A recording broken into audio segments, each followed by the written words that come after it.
अस्सलाम वालेकुम viewers, I hope you all are fine. आज मैं आप लोगों को बताने लगी हूँ पेपर प्रेजेंटेशन, जिसकी वजह से आप लोग बोर्ड के अंदर ले सकते हैं 100 में से 90 प्लस मार्क्स। तो ये 90 मार्क्स वाला पेपर मेरे सामने पड़ा हुआ है, ये मैं आप लोगों को एक्सप्लेन कर देती हूँ।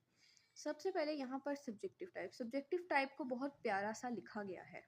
एस को प्यारा सा कर्व दिया गया है, टी को प्यारा सा कर्व दिया गया है, और ये कर्व्स देने मैं अपनी वीडियो के अंदर दिखा भी चुकी हूँ। आप पिछले वीडियोस को देखकर अंदाज़ा लगा सकते हैं उसका। नीचे क्वेश्चन नंबर 2, क्वेश्चन नंबर 1 क्योंकि एमसीक्यूज का होता है इंग्लिश के पेपर के अंदर, तो क्वेश्चन नंबर 2 होता है हमारे पास शॉर्ट क्वेश्चंस का। तो मैंने ऊपर कुछ मेंशन नहीं किया शॉर्ट क्वेश्चंस, क्योंकि एग्जामिनर को भी पता है कि क्वेश्चन नंबर 2 ऑब्वियसली जो बात है कि शॉर्ट क्वेश्चंस वाला ही होता है।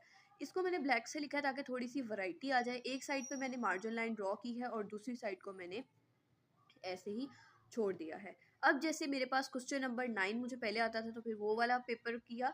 तो यहाँ पर सबसे पहले उस क्वेश्चन का मेन वर्ड, फॉर एग्जांपल जैसे लीकोक के बारे में पूछा गया है तो ये उसके बारे में लिख दिया, और जो इम्पोर्टेंट वर्ड्स थे उनको राउंड शेप मार्कर के साथ हाईलाइट कर दिया गया।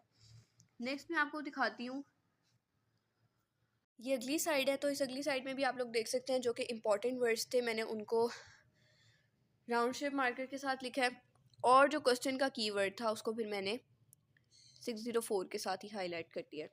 नेक्स्ट क्वेश्चन के साथ मैंने सेम ऐसा ही पैटर्न अपनाया है, मेन वर्ड को लिखा, और क्योंकि ये एक लिस्ट सी थी तो मैंने इसको ब्रैकेट्स के अंदर लिखा है, और ये वाला सारा का सारा वर्ड जो कि इसका की आंसर था उसको फिर राउंड शेप के साथ अटेम्प्ट किया गया। यानी शॉर्ट क्वेश्चंस के लिए इन शॉर्ट आप लोगों को 3 मार्कर्स चाहिए, रिक्वायर्ड होते हैं। आप लोगों ने ये वाला हिस्सा 6.605 से लिखना है और ये वाला आप लोगों ने 604 से लिखना है। देन कुछ इंपॉर्टेंट कीवर्ड्स को आप लोगों ने राउंड शेप के साथ अटेम्प्ट करना है। और एंड पे मार्जिन लाइन, यहाँ पर भी एक तरफ लाइन लगाई और एक तरफ मैंने लाइन नहीं लगाई, तो आप देख सकते हैं कि इन सब में फुल मार्क्स हैं। नेक्स्ट पार्ट में आप लोगों को दिखाती हूँ ये वाली साइड। यहाँ के ऊपर भी मैंने बिल्कुल सेम यही किया है। इंपॉर्टेंट वर्ड्स को मैंने U604 के साथ लिखा है और की वर्ड्स को मैंने राउंड शेप मार्कर के साथ लिखा है। नेक्स्ट आ जाते हैं हमारे पास, यहाँ पर फिर शॉर्ट क्वेश्चंस हैं। तो जहाँ पर शॉर्ट क्वेश्चंस ख़त्म हो गए हैं तो एक एक के बाद मैंने लगाई है ये वाली लाइन, और जहाँ पर पूरा का पूरा क्वेश्चन नंबर 2 ही ख़त्म हो रहा है वहाँ पर मैंने एक लंबी सी लाइन लगा दी है, और इतना हिस्सा बचा हुआ था लेकिन यहाँ पर मैंने यूटिलाइज नहीं किया हुआ। नेक्स्ट हमारे पास आ जाता है क्वेश्चन नंबर 3 है। इसके अंदर भी मैंने जैसे मिस्टर सोमर वाले इंपॉर्टेंट वर्ड है तो पूरा लिखा, और जो की वर्ड्स थे इनके उनको मैंने 604 के बजाय मैंने यहाँ पर राउंड शेप का इस्तेमाल किया हुआ है। देन आ जाता है नेक्स्ट क्वेश्चन, यहाँ पे भी इंपॉर्टेंट वर्ड्स को हाईलाइट किया गया है, ये वाला हिस्सा। यहाँ के ऊपर भी मैंने सारे क्वेश्चंस के इंपॉर्टेंट वर्ड्स को लिख दिया है। हर क्वेश्चन एंड होने के बाद मैंने यहाँ पर एक लाइन लगा दी है।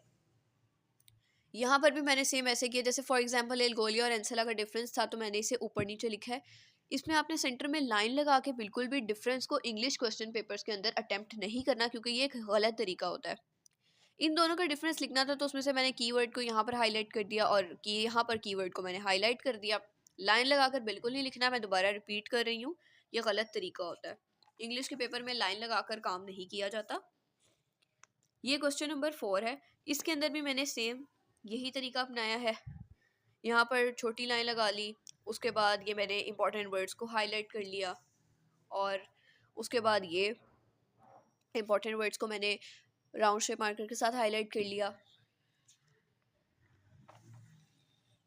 और ये यहाँ पर भी मैंने सेम वही मेथोडोलॉजी यूज़ की है। ठीक है, कुछ ब्रैकेट के अंदर वर्ड्स होते हैं जो इंग्लिश के क्वेश्चन आंसर्स के अंदर लिखने ज़रूरी भी होते हैं। अब जैसे हमारे पास नेक्स्ट क्वेश्चन है तो इसके अंदर हमने सेंटेंसेस बनाने थे इडियम्स के।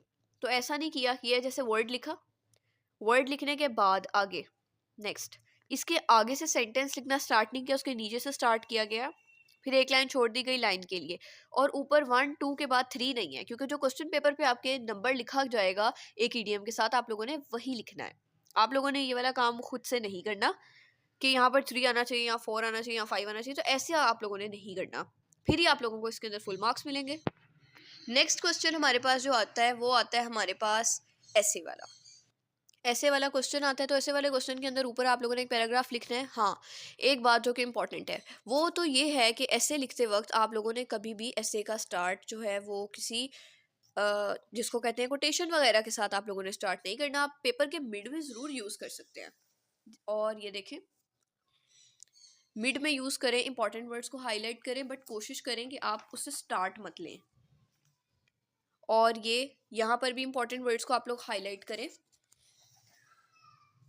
यहाँ पर आप लोग कोटेशंस वगैरह ज़रूर लिखें, क्योंकि कोटेशन से ही ऐसे को चार चांद लगते हैं और वो अच्छी लगती है। यहाँ पर भी एक पेज के अंदर 1 से 2 कोटेशंस इनफ होती हैं, इससे ज़्यादा 2-2 लाइनें लिखकर कोटेशन लिखना, कोटेशन के ऊपर नीचे लाइन छोड़ देना, ये बहुत वल्गर तरीका है और इससे एग्जामिनर आपके बहुत ज़्यादा मार्क्स काटता है, क्योंकि उस पर ये इंप्रेशन चला जाता है कि बच्चे को आता जाता कुछ नहीं है, उसने बस इधर उधर से देख के कोटेशंस लिख ली और बीच में अंग्रेजी झाड़ी हुई है। तो आप लोगों को फुल फ्लेज लिखना पड़ेगा इसके लिए। उसके बाद आ जाती है ये वाली साइड। यहाँ पर मैंने 2 कोटेशंस लिखी हैं, आप 1 से 2 लिख सकते हैं, इससे ज़्यादा मैक्सिमम आप लोग नहीं लिख सकते। और ये आ जाता है फिर पेपर का एंड। यहाँ पर मैंने कोटेशन लिखी और एंड पे कंक्लूजन ज़रूर लिखिएगा।